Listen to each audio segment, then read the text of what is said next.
A while back last year, I had an interview with Tarsier Studios via email where I sent them a list of questions and they got back to me with some answers for them. We have just recently done a very similar setup, and so this will be the second of the interviews that I have had with Tarsier Studios regarding Little Nightmares, especially now that the DLCs have finished releasing. There's a lot of speculation going out right now. It will be nice to have some mouth of God answers to some things, if they assent to actually giving us any. Let's get started.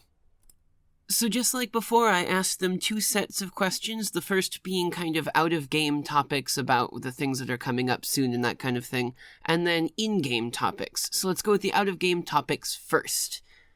So first, out-of-game questions. The ever-popular question will go first: is there anything in the works for a Little Nightmares 2? Ha, not messing about this time, are you? There is nothing to announce about anything like that right now, sorry. So Little Nightmares 2 could be being worked on right now, and they don't have any answers for us to be public with just yet, but, I mean, they did kind of say a while back, I forget where I read it, that they didn't have plans to release more things for Little Nightmares just yet. They said, oh, okay, the DLCs are done now, so we're not putting out any more extra stuff for this. That being said, I don't think it's impossible for us to possibly see a Little Nightmares 2 in the future, especially because, I mean, everybody really wants it.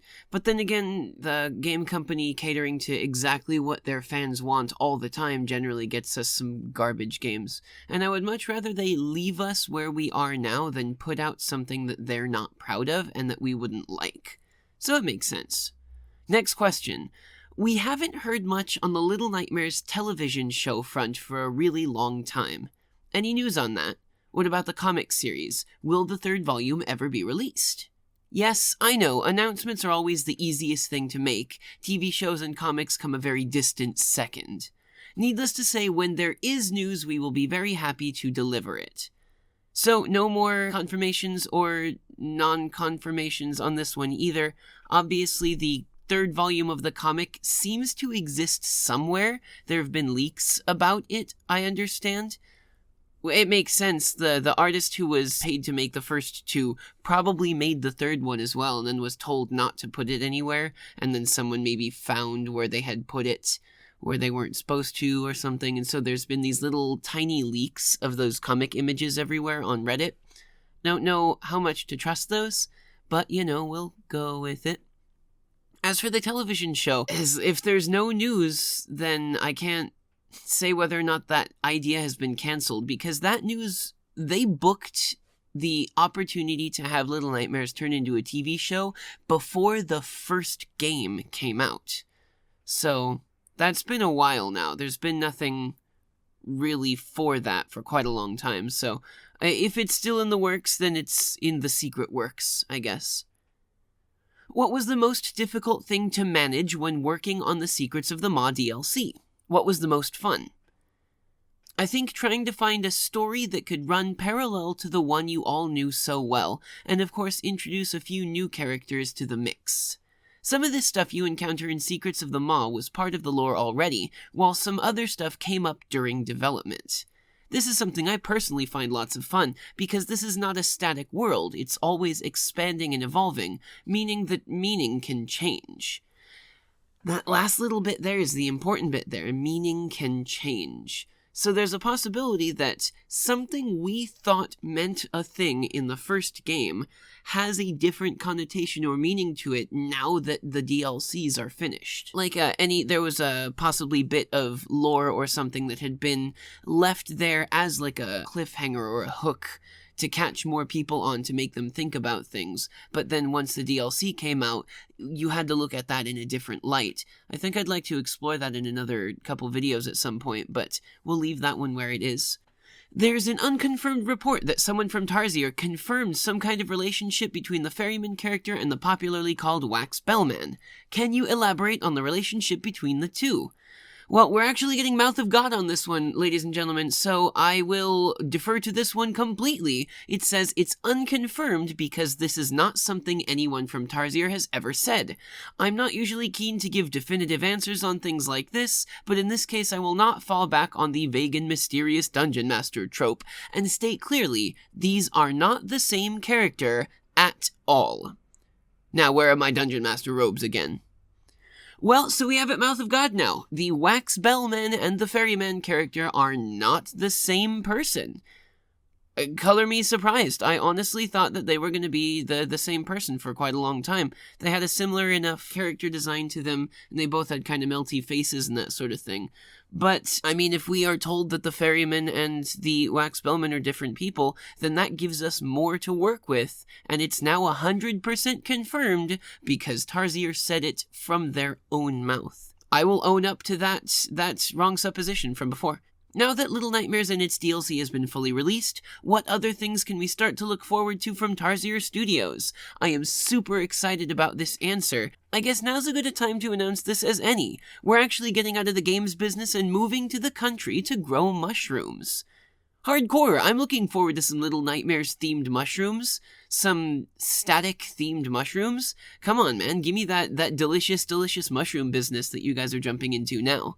Of course, looking at this from a more, actual realistic standpoint, the avoidance of an answer from this one states that they can't tell us whether they're working on something or not, and you generally get that from a company that is working on something. Be excited for that in the near future, I think. We might get some more information on whether they're doing something. Whether it be Little Nightmares related, or whether it be a completely new game or something, Tarsier Studios has a pretty good history of making good stuff, so I'm looking forward to seeing what they put out next. Little Nightmares has become a huge success and has grown a community of fans around it that devote time and effort into making fan creations of all different kinds. What kind of fan creations would you like to see more of? Well, only today we've been enjoying some clay sculpt fan art on Instagram by an artist known as Budragu. It has a nice physicality and felt like a natural fit for the Little Nightmares aesthetic, so personally I'd like to see more of that sort of thing. That said, I can't believe I'm being asked about which fan creations we prefer. I find it amazing and flattering that we get any, so keep it all coming. Of course, Dave Mervick, the gentleman with whom I'm having this interview, is the storyline writer for Little Nightmares, and he's a super humble dude, and I really like him. We've had some little back and forths before, and it's really, really a cool guy. The art that he's talking about is this piece of art right here, which I have gone and taken the screenshot from Budragu's Instagram. You can find his Instagram here in the description box. This is what the front page of it would look like. What's up, dude? He does some pretty cool stuff. He does have a beaker puppet from the Muppets that is hilarious, and I really like it, so go check him out. Can we look forward to more merch in the future, like an art book with the concept art in it or the like? What plans, if any, are there for allowing us fans to get our mitts on more of the universe? There's all sorts of material that we would love for you to get your mitts on, but we wouldn't just want to dump it out there without the care and attention it deserves. At Tarsier, we can often find it hard to let anything out the door because there's always something that can be done better. Still, we probably get asked for an art book more than anything else, so it's definitely on our radar. Anything more than that is in the column marked "Not Telling" for now. So, maybe we can look forward to an art book soon. I'm excited for that, because we can actually get higher resolution pieces of the concept art and other pieces of art from the game, which means that they'll probably put more stuff in there for us to theorize about, and I'm just so down for it. I would pay all the money to get my hands on the art book for the Little Nightmares franchise. Holy crap, it would be so good. Other merch, I mean, obviously we've seen a couple of the things that Hot Topic had put out for them and that kind of stuff, but I would not be surprised if we got an official 6 raincoat or official Runaway Kid pajamas at some point. I think that would be just the best. It would be really cool. I also wonder whether it would be possible for them to get a little deal with Zippo or something to have a Little Nightmares Zippo lighter put together. I think that would be rad. While we wait for your next game with bated breath, do you have any recommendations for your own favorite games we could go play? There's loads of fun games I could recommend and a whole bunch of popular ones I might not, but the last game that really got under my skin was one called Corpse of Discovery. Without spoiling too much, it's about waking up in a strange world and trying to piece together your life while carrying out your daily duties. It is by no means perfect, but I think that's what made it. There's an awkwardness about the game that informs the atmosphere, makes it feel uncomfortable and kind of nightmarish. I don't know whether it was intentional, probably not, but it's effective all the same. It's not your standard polished-to-death AAA game. It's rough around the edges, and it's way more interesting as a result. It's a game that's not for everyone, and that's the highest compliment I can pay it. Well, that game looks like this. It's available on Steam right now. Maybe I will play it on my channel, because if Tarsier recommends it, and if it's one of Merv's favorite games right now, it's probably going to be pretty good. So maybe let's take a look at that one. Since our last interview, more and more people have been using the data mining process to try to find out more than the normal gameplay would give us. Has your opinion changed on that matter? As a refresher, this is what they said about the data mine last time. He says, I don't have massively strong feelings for or against data mining, and it's common to look elsewhere for meaning when it's not been laid out neatly in front of you. The fact remains, though, that we released a game, and that is what we stand behind. Anything else should be taken with a fistful of salt. It is something a fellow Dreamweaver might call addizionata. Which means, confirmed just like last time, anything from the data mine is not to be taken as canon because it wasn't part of what they released to us for us to see. So everything that is in the data mine stuff, take it with a grain of salt, without assuming that they are instantly canon. So now we get back into the questions regarding the universe and the content itself. The runaway kid seems to be the only one with a shackle and broken chain on his ankle. Why is that? You know how it goes with kids. He's probably following some trend or another. I wouldn't be surprised if he took to wearing a strange hat and joined a gang of others. Oh, you troll? You insufferable, marvelous person, you. What a jerk! What a jerk answer! This is the best! I love this guy. Popular theory is that the gnomes are creatures who were once children, and that the lady uses her magic to create all the gnomes. What's your take on that theory? Who came first, the lady or the gnomes? And he replied, this is actually probably really important, out of those two, the gnomes. So the gnomes have been around longer than the lady has. Who? That gives credence to one of the theories that I've put forward already, which is that not all gnomes are kids. Some kids may be gnomes, but the gnomes, according to Tarsier, have come first, which means that they were here before the lady was, which means that the lady is probably a very recent addition to whatever the business of the maw was. But this is really important. This is a piece of information that really lends credence to the idea that the gnomes are not all kids. So I wonder what we can get out of that. So to what degree are the events in the comics considered canon for the game? Which parts can be useful in decoding the mysteries we have left to decode? I think we alluded to this in the second comic. Children's memories aren't always reliable, but then, neither are narrators. So, maybe the comics aren't very canon. Maybe they are to be taken as possibly canon. Because of course we've seen absolutely no mention of the North Wind anywhere but the first volume of the comic, and that is it. So, I mean, that's a thing. Everyone is talking about, oh, North Wind this and North Wind that, North Wind on the television screen and all of this kind of thing. But, again, we've only ever seen that in the comics and only that one volume. So, the possibility that it is not related to anything else is definitely there.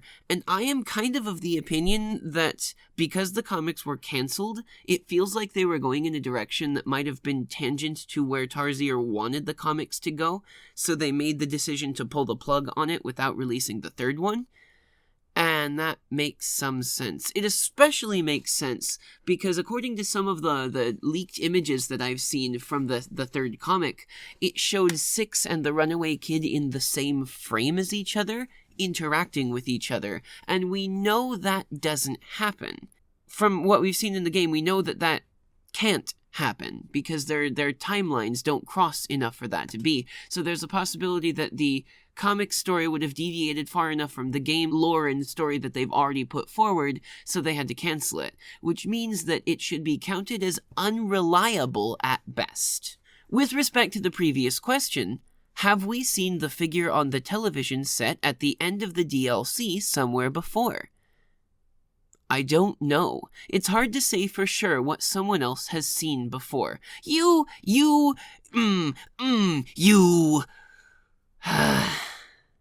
That avoidance of question feels like it's avoidance on purpose, as though to say, yeah, maybe you've seen it, but we're not telling. But at the same time, Merv knows what he's doing. He knows how to sow doubt in the people who are making the theories for the game, so I trust nothing of this answer. Is there something special about the furnaces in the hideaway that give us players the ability to see the shadows of the gnomes the way we do? You saw what? Come on, man. What do we do with that answer? What do we even do with that? Like, my immediate tinfoil hat is that nobody else on the Maw saw the shadows the way that we, the players, do. So the runaway kid didn't see the shadows that way either.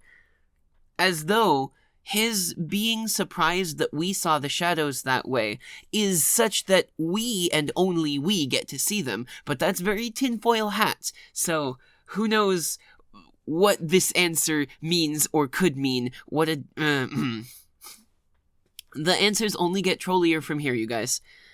In the last interview, you said that the Maw has been the Maw for a very long time, which makes plenty of sense. You also stated that it's been that way long before the lady was there.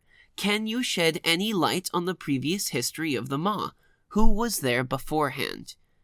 Yes, the Maw was originally home to the scientist responsible for discovering midichlorians. Well, I hope he was eaten. Also, tinfoil hat comes on. Star Wars and Little Nightmares in the same universe. Canon confirmed. Christ. And the final question that I asked was, what happened to the flashlight girl? She dropped her flashlight. Yes, thank you. We know she dropped her flashlight. We picked it up off the ground. Oh my god. Well, so that's all of the interview questions from this roundabout of Tarsier Studios' interview.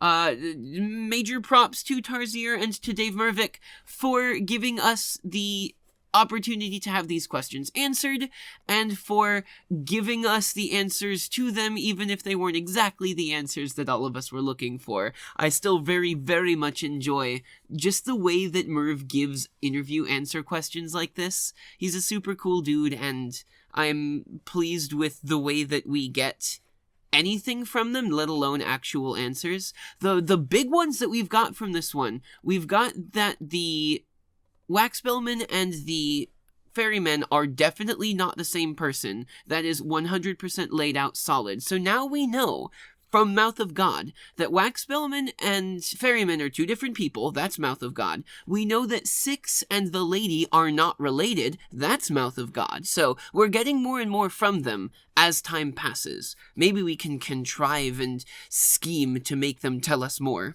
We also got that the gnomes were there before the lady. So that's a huge piece of information that really confirms the theory that the gnomes aren't all kids, or at least that the lady doesn't turn all kids into gnomes, and that not all the gnomes are kids that have been turned into gnomes by the lady. This is not to say that there were never other people on the Maw before that were turning people into gnomes or whatever like that, but the theory that the lady made the gnomes is 100% disproven. So, very good stuff there. I'm looking forward to the next stuff that Tarsier puts out in the future. We'll go ahead and wait with bated breath for some of the things that we're looking for there. Anyway, thank you guys very much for coming and listening to the stuff that we had to ask and all of that. Look forward in the future for the live interview once I get it scheduled with them. I'm thinking we're going to try to do it like as a live stream, such that when it's happening, you guys can be here and interact with me and them at the like live actual real time, such that it becomes an actual real live and like question and answer session, and you can tell them the stuff that you liked about it and that kind of stuff. So I'm looking forward to that. I hope that it will turn out very good. Thank you guys very much for coming and watching. You know what to do with the buttons that are on the screen. Special thanks to my Patreon supporters. Without you guys, I wouldn't be doing this more. But even if you aren't a Patreon subscriber, you are still one of my greatest supporters, and I really enjoy being able to make videos for you guys at all. Thank you for watching my stuff, and I will see you next time.